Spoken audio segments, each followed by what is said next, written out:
देश की सबसे बड़ी आबादी का राज्य उत्तर प्रदेश अपने जनप्रतिनिधियों, प्रशासनिक team, health workers, corona warriors और जनता जनार्दन के सहयोग से मजबूती से इस लड़ाई को लड़ रही है और उसके परिणाम भी हमारे सामने आ रहे हैं।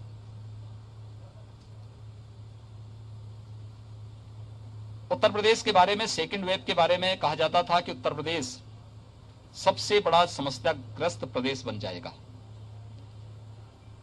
और 25 अप्रैल से लेकर के 10 मई के बीच उत्तर प्रदेश में 1 लाख केस प्रतिदिन आएंगे।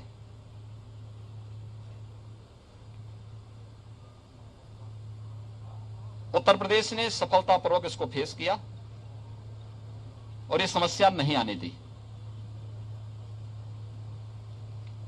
पिछले प्रदेश के अंदर जो सब मैक्सिमम जो प्रतिदिन पॉजिटिव केस आए थे वह 24 अप्रैल को आए थे 38,000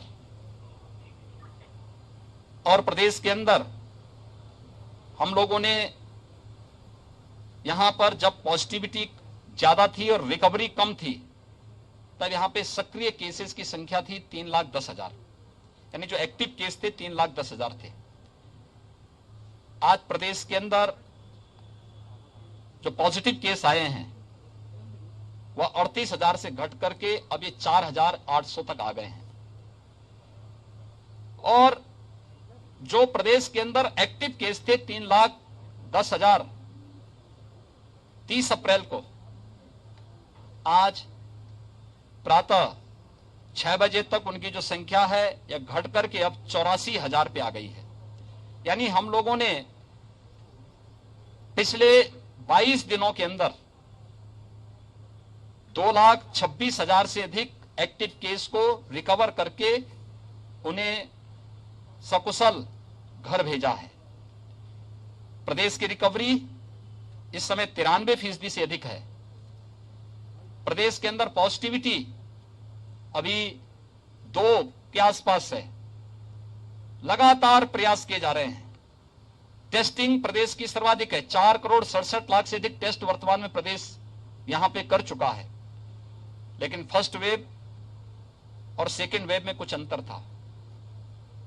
फर्स्ट वेव में हमें ऑक्सीजन की किल्लत नहीं हुई, लेकिन सेकेंड वेव में जितनी अधिक संक्रमण था उतनी तेजी के साथ ऑक्सीजन की आपूर्ति की मांग भी बढ़ी और एक प्रकार से क्राइसिस से देखने को मिली। हम आभारी हैं भारत सरकार के जिन्होंने हमें ऑक्सीजन एक्सप्रेस उपलब्ध करवाई, वायुसेना के विमान उपलब्ध करवाए। हम लोगों ने जहां ऑक्सीजन उपलब्ध थी देश में वहां से ऑक्सीजन एक्सप्रेस के माध्यम से प्रदेश के अलग अलग जनपदों में उपलब्ध करवाने का कार्य किया और आज भारत सरकार के सहयोग से राज्य सरकार और तमाम हमारी अन्य संस्थाएं मिलकर के हर जनपद को ऑक्सीजन के क्षेत्र में आत्मनिर्भर बनाने के लिए भी कार्य कर रही हैं। अकेले इस कमिश्नरी में 15 नए ऑक्सीजन प्लांट लग रहे हैं। झांसी में 6 ऑक्सीजन प्लांट अकेले झांसी में लग रहे हैं, लेकिन हमने थर्ड वेव की भी तैयारी की है। थर्ड वेव के लिए अभी से हर मेडिकल कॉलेज में पीडियाट्रिक आईसीयू के निर्माण की कार्रवाई हमारी प्रारंभ हो चुकी है, हर डिस्ट्रिक्ट हॉस्पिटल में भी। इसके अलावा ग्रामीण क्षेत्र में सीएससीज में भी हम इसको फोकस कर रहे हैं। दूर दराज के लोगों को इस ना आना पर बहुत उनको समस्या ना होने पाए, इसके लिए इसको फोकस करते हुए अभी से इस अभियान को हम लोगों ने लिया है और इसीलिए मैं बुंदेलखंड के प्रवास पे आया हूं। बुंदेलखंड में भी मैंने झांसी, ललितपुर और जालौन की समीक्षा बैठक ली है। टीम ने यहां पर अच्छा करने का प्रयास किया है और उसमें पूरी टीम मिलकर के इस अभियान को आगे बढ़ा रही है। उसके परिणाम भी सामने आए हैं। जो पॉजिटिविटी रेट यहां पर थी उसमें काफी गिरावट आई है, रिकवरी तेजी के साथ यहां पर बढ़ी है। यानी अगर आप देखेंगे कि यहां पे रिकवरी का जो रेट है वह काफी ज्यादा है और उसका परिणाम है कि अब जो एक्टिव केस हैं इस पूरी कमिश्नरी में वे काफी कम हो गए हैं। निगरानी समितियों ने इस दिशा में बेहतर प्रयास किया है। Door to door survey, screening, लक्षण युक्त व्यक्ति को मेडिसिन किट उपलब्ध कराना और आरआरटी की टीम वहां जाकर के 24 घंटे के अंदर टेस्ट कर सके। टेस्टिंग की क्षमता उत्तर प्रदेश ने बढ़ाई है। आज हमारे यहां उत्तर प्रदेश में 3,17,000 टेस्ट हुए हैं, यानी अब तक का रिकॉर्ड टेस्ट है ये। जब कोविड का पहला पेशेंट आया था उत्तर प्रदेश में पिछले वर्ष मार्च 2020 में, तब उत्तर प्रदेश में एक भी टेस्ट नहीं होता था। आज हम एक दिन में 3,17,000 टेस्ट करने की क्षमता विकसित कर चुके हैं। कोविड के बेड्स बढ़ाए जा रहे हैं। हर एक स्तर पर एक नए प्रयास हुए हैं।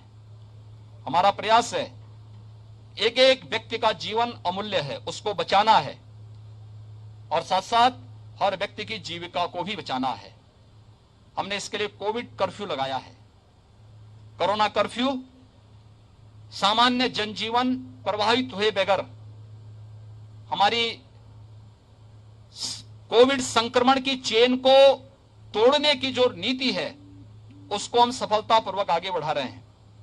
और कोरोना कर्फ्यू को इसलिए 31 मई तक सुबह 7 बजे तक हम लोगों ने बढ़ाया है। इसमें हमारी आवश्यक सेवाएं चल रही हैं, उद्योग हमारे चल रहे हैं, परिवहन निगम की बसें उत्तर प्रदेश के अंदर संचालित हो रही हैं, सब्जी मंडी, फल मंडी, गेहूं क्रय केंद्र, कोटे की दुकान, ये सभी हमारे संचालित हो रहे हैं। लेकिन सब में कोविड प्रोटोकॉल का पालन करने के लिए व्यवस्था दी गई है। हर एक प्रकार से व्यवस्था प्रधानमंत्री जी ने प्रधानमंत्री गरीब कल्याण पैकेज के अंतर्गत मई और जून में हर परिवार को 5 किलो खाद्यान्न पर यूनिट देने की व्यवस्था की। और उत्तर प्रदेश सरकार जून, जुलाई, अगस्त में प्रदेश के अंदर 15 करोड़ लोगों को निःशुल्क खाद्यान्न वितरण करने का कार्य करेगा। 1 जून से हम लोगों ने यह व्यवस्था भी की है कि वैक्सीनेशन का कार्यक्रम भी सफलतापूर्वक आगे बढ़ सके। अब तक हम लोग प्रदेश में 1,62,00,000 लोगों को वैक्सीन दे चुके हैं। 18 से 44 के बीच के जो युवा हैं, इनको भी वैक्सीन देने की कार्रवाई युद्ध स्तर पर चल रही है। अब तक हम लोगों ने 18 से 44 के बीच की उम्र के 10 लाख से अधिक लोगों को, युवाओं को वैक्सीन दिया है। अभी तक हमारे कमिश्नरी मुख्यालय और कुल 23 जनपद हमारे वर्तमान में 18 से 23 उम्र के लोगों, 18 से 44 वर्ष की उम्र के लोगों के लिए वैक्सीन की कार्रवाई के साथ जुड़े थे। 1 जून से 75 जनपदों में हम वैक्सीनेशन का कार्यक्रम प्रारंभ करेंगे। मैंने इस संबंध में माननीय जनप्रतिनिधियों से भी उनकी सक्रियता के साथ, जो भूमिका अब तक रही है उसी सक्रियता के साथ वैक्सीनेशन के कार्यक्रम को सफल बनाने, जीरो वेस्टेज तक पहुंचाने, हर जनपद में न्यायिक अधिकारियों के लिए और मीडिया के लिए अलग से बूथ बनाने और हर यूथ को इसके लिए प्रेरित करने के लिए स्वयं सभी जनप्रतिनिधियों से आग्रह किया है। और गांव-गांव में भी हम लोगों को प्रेरित कर सकें। कॉमन सर्विस सेंटर के माध्यम से ये वैक्सीनेशन का कार्यक्रम हर ग्राम पंचायत में आगे बढ़ सकें, इस दिशा में भी प्रयास प्रारंभ हो रहे हैं। मुझे विश्वास है कि आप सबके सहयोग से हम सफलतापूर्वक इस सदी की सबसे बड़ी महामारी का मुकाबला करने और उसके अपेक्षित परिणाम लाने में सफल होंगे। आप सबसे ही मेरी अपील है, ये महामारी एक सामान्य फ्लू नहीं है, इस सदी की एक महामारी है। केंद्र और प्रदेश सरकार पूरी ताकत के साथ एक एक व्यक्ति के जीवन को बचाने के लिए पूरी ताकत और पूरा संसाधन लगा रही है। और हमारा प्रयास है कि व्यक्ति के जीवन को भी और उसकी जीविका को भी बचाया जाए। आप सबसे मेरा अपील है कि जन जागरण में आपका बहुत बड़ा योगदान है। एक एक व्यक्ति को जागरूक करने में आपकी बहुत बड़ी भूमिका है। हर व्यक्ति से हम इस बारे में कहें कि जो चीज पहले वेब से ही जिन बातों के लिए अपील की जा रही है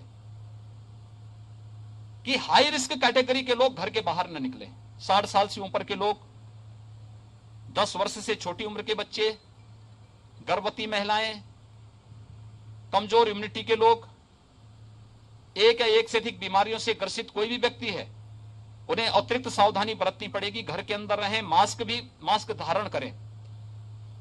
शेष अन्य लोग अगर आवश्यक नहीं, कोई महत्वपूर्ण कार्य नहीं, तो घर के बाहर न निकले। आवश्यक है तो मास्क लगा करके ही पब्लिक प्लेस पे आए।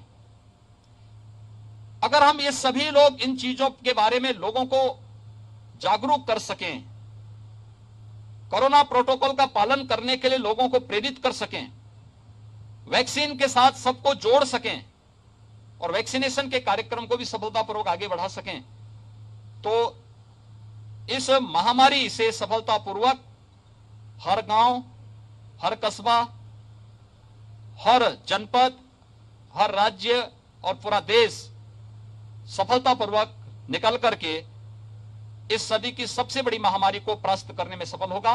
और हमें विश्वास है कि हम सभी मिलकर के इस महामारी का सफलतापूर्वक मुकाबला करेंगे। धन्यवाद जी।